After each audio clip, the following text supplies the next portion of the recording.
he said he will put a 25% tariff on all imports of aluminium and steel into the US. Doesn't matter where they come from. Big obstacle to the government's backing for a new runway at Heathrow has sprung up, and it's not a fatberg.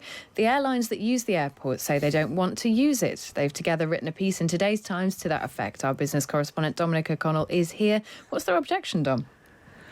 Yeah, I think they want to use it. They just don't want to pay it or pay for it. Or rather, to be more precise, they don't want to pay an awful lot more to fund its construction, which we kind of knew, actually. We talked about this a couple of weeks ago, but this has come to a sharp head in this piece written by the chief executive of IAG, which owns British Airways, the boss of Virgin Atlantic, and a representative of all the other airlines at the airport.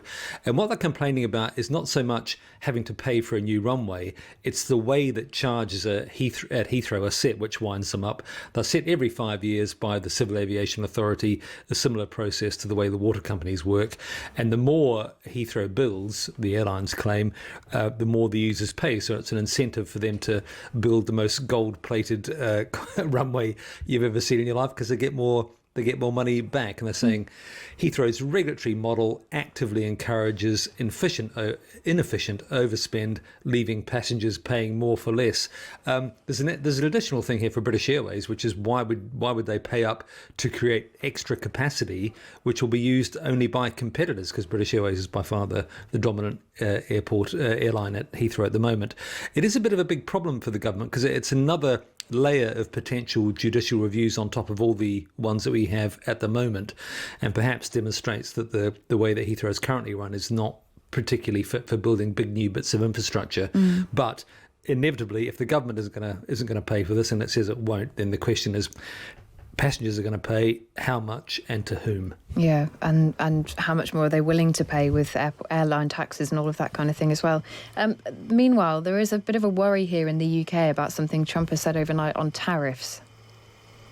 Yes, his first set of proper trade tariffs, as opposed to tariffs in pursuit of other goals.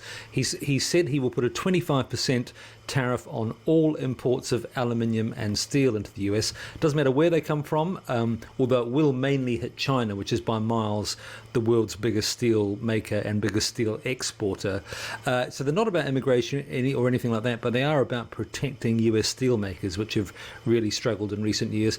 It will push up costs for US manufacturers, are big importers of steel and aluminium. There's a related thing on the side. The Japanese company Nippon Steel was going to buy US steel. Joe Biden put a hold on that deal, and Trump announced actually on Friday that it was now all over. The Japanese weren't going to buy US steel after all. There's a question here for Europe, which is, well, one of the immediate question will be, where does all that displaced Chinese steel go? Might well come here to Europe and make life very hard for European steel makers. And the last time Trump did this, Europe immediately put on tariffs on imports of steel and aluminium. Not aluminium. So something similar may happen straight away. And Trump was also talking last night on his way to the Super Bowl about what might happen next. Reciprocal tariffs on all existing tariffs on US exports.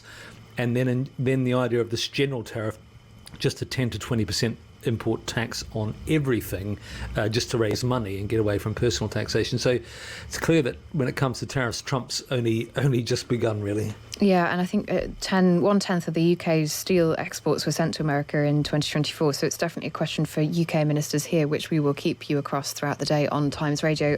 Briefly, Dom, there is a big question mark over one of the most important companies in the UK. That would be BP.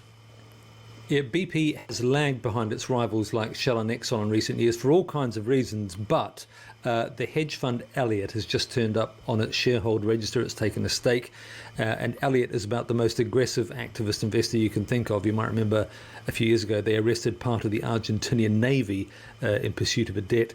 The idea is that Elliott may push for a breakup or a takeover. Shell has been talked about for many years as a potential buyer of BP, but there are other deals out there.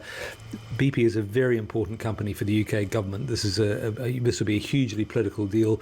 BP updates the market on its results tomorrow. On February the 26th, it has an investor day. It's probably going to drop all its current green targets on that day. We'll keep an eye out for that. Dominic O'Connell, our business correspondent, thank you very much.